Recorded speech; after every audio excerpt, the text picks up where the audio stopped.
ಸಂಭ್ರಮ ಮನೆ ತುಂಬ ಬಂಧು ಬಾಂಧವರೆಲ್ಲ ತುಂಬಿಕೊಂಡಾಗ ಎಂತ ಸಂಗಮ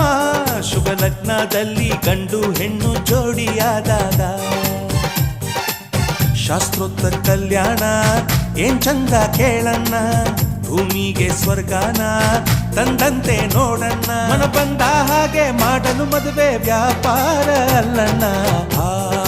ಎಂತ ಸಂಭ್ರಮ ಮನೆ ತುಂಬ ಬಂಧು ಬಾಂಧವರೆಲ್ಲ ತುಂಬಿಕೊಂಡಾಗ